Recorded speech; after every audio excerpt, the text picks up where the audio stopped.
প্রিয় ছাত্ররা, আজকে আমি তোমাদের একটা গল্প শোনাব। গল্পটা শুনেছিলাম আমাদের পাড়ার এক দাদার কাছ থেকে।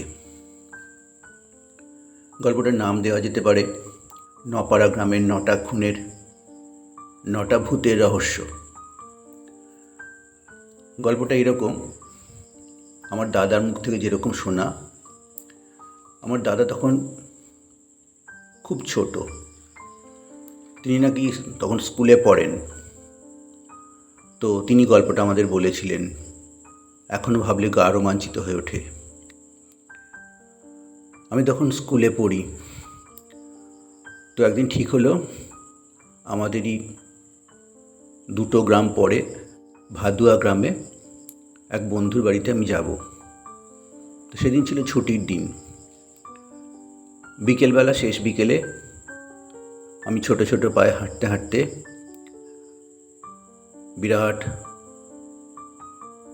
ধান ক্ষেত পেরিয়ে মিরপুর গ্রাম পেরিয়ে ভাদুয়া গ্রামে পৌঁছালাম, দিল্লি রোডের ধারে। সেখানে বন্ধুর সাথে বন্ধুর পাড়ায় ঘুরে বেশ ভালোই লাগলো। নতুন গ্রাম, খুব ভালো লাগলো, খেলাধুলো করলাম। এবার বাড়ি ফেরার সময় নিজেকে ভীষণ ক্লান্ত লাগছিল, একা লাগছিল। বন্ধু তো ওর বাড়িতে থেকে গেল। এবার আমি ফিরছি ছোট ছোট পায়ে, আবার আমার ফেরার পালা। তখন সন্ধে হয়ে গেছে, আস্তে আস্তে অন্ধকার নেমে গেছে। আমাকে ফিরতে হবে, ভয় ভয় করছে। বাবা বাড়ি ফিরে এলে বাবা প্রচণ্ড বকবে। তো আমি বাড়ি ফিরছি, রাস্তা দিয়ে হাঁটছি, মিরপুর গ্রামের ওপর দিয়ে আসছি, কাঁচা রাস্তা, পথ চিনে চিনে আসছি। অন্ধকার হয়ে গেছে, ঝিঁঝি পোকার ডাক, গাছে গাছে জোনাকি জ্বলে উঠেছে, ঝিকমিক করছে আলো, গা ছমছম করছে। তারপরে মিরপুর গ্রাম পেরিয়ে গেলাম, বিরাট ধান ক্ষেতের মধ্যে দিয়ে আসতে হবে, কাঁচা রাস্তা। আস্তে আস্তে আমার প্রচণ্ড ভয় করতে লাগলো। ভাবলাম এতক্ষণ না থাকলেই ভালো হতো, না আসলেই ভালো হতো। আমি পথ হারিয়ে ফেললাম না, আমাকে কে যেন টেনে নিয়ে চলে গেলে বুঝতে পারিনি। আমি চলে গেলাম একটা বাঁশবাগানে। সেই বাঁশবাগানটাই এখন পরিচিত 9 মার্ডারের বাঁশবাগান। আপনারা কেউ যদি কোন্নগরে আসেন, 9 মার্ডারের কথা শোনেনি এমন লোক নেই। এখনও, আজ থেকে বোধহয় 40-50 বছর আগেকার কাহিনী।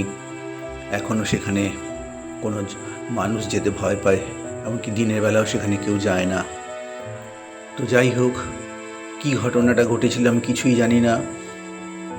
তো আমি সেই বাঁশবাগানে চলে গেলাম। গিয়ে দেখছি কতগুলো লোক ধূপধাপ করে বস্তা ফেলছে। তারপর দেখলাম কোদাল দিয়ে কতগুলো লোক গর্ত কাটছে। আর যা দেখেছিলাম, কতগুলো লোক যেন অচৈতন্য হয়ে পড়ে রয়েছে, মাঝে মাঝে হাত পা নাড়ছে, যেন বেহুঁশ হয়ে গেছে। আমি কিভাবে এখানে এলাম, কেন এলাম? আমি একটা গাছের আড়ালে লুকিয়ে পড়লাম। তারপরে যা দেখলাম, বীভৎস দৃশ্য। 2টো লোক ছুরি দিয়ে ওই লোকগুলোকে গলাগুলো কেটে ফেলতে লাগলো। 1টা, 2টো, 3টে, 4টে, 9জনকে তারা খুন করলো।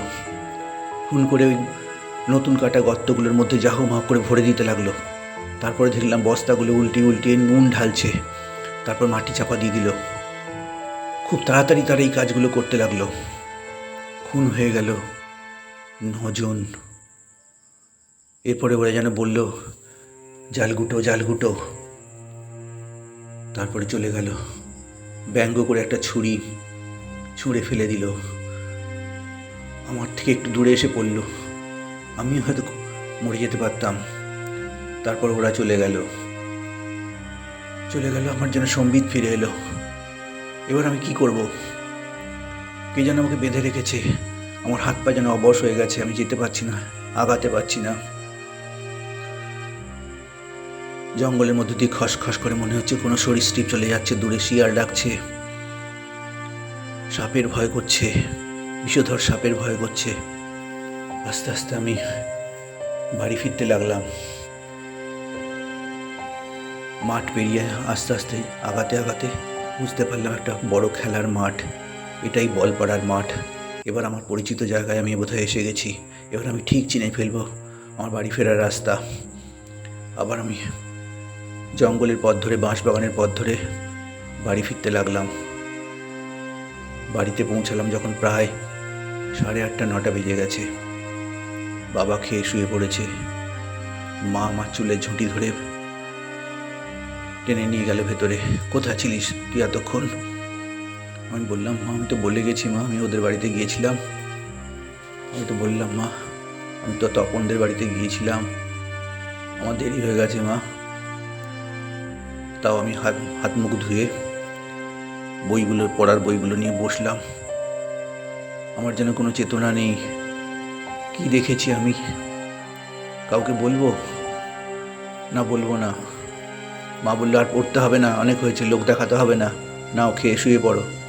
আমি শুয়ে পড়লাম। এরকমভাবে কতগুলো দিন কেটে যাচ্ছে, সপ্তাহ কেটে যাচ্ছে, 1 মাস হয়ে গেল। মা আমাকে দেখে বলে, তোর কি হয়েছে বলতো? তোর পড়াশোনায় মন নেই, কীরকম উদাস, তুই কী ভাবিস সবসময়? বলি, কি মা, আমি কিচ্ছু ভাবছি না, আমার কিছু হয়নি। তারপরে একদিন সকালবেলা হই কাণ্ড, 9 মার্ডার, লোকারণ্য, পুলিশের 6 লাফ। কি হয়েছে? কন্যগড় নপাড়া গ্রামে বাঁশবাগানের 9টা খুন হয়ে গেছে। সেই থেকে এলাকাটার নাম 9 মার্ডারের বাঁশবাগান। এখনো লোকে ভয় পায়। কিন্তু আমি তো সেই ঘটনা 1 মাস আগে দেখেছি, আমার চোখের সামনে ঘটনাটা ঘটেছিল। তাহলে কি করে গতকাল রাত্রির এই ঘটনা হয়? জানি না। তার কারণ আমি আজও ব্যাখ্যা করতে পারিনি। মানুষের জীবনে এমন কিছু ঘটনা ঘটে যা মনে হয় যেন ঘটে যাওয়া ঘটনার পুনরাবৃত্তি। কোনো বিজ্ঞানের ব্যাখ্যা দিতে পারে না এগুলো কেন হয়। মানুষের অবচেতন মনে এরকম ঘটনা আগে থেকেই ঘটে থাকে। বিজ্ঞান যখন এর ব্যাখ্যা দিতে পারে না, বিজ্ঞান যেখানে ব্যাখ্যা দিতে পারে না, দৈব সেখানে পথ খুঁজে পায়। হ্যাঁ, এইটাই আমার পাড়ার দাদার থেকে শোনা কাহিনী।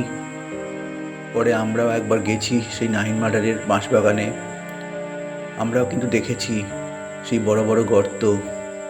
সেই বাগানে এক ধারে ছিল খেজুর গাছ। গরমের ছুটিতে পাকা খেজুরও খেয়েছি। তবে এখন বোধহয় যেতে পারবো না। এখন জায়গাটা আরও ছমছমে হয়ে গেছে। যদিও জনসংখ্যা বাড়ছে, কিন্তু নপাড়া গ্রামের সেই বাঁশবাগান পরিচিতি পেয়েছে 9 মার্ডারের বাঁশবাগান। আজও যেন বিভীষিকা, আজও যেন বীভৎসতা সেখানে বিরাজ করে। এটাই আমার কাহিনী।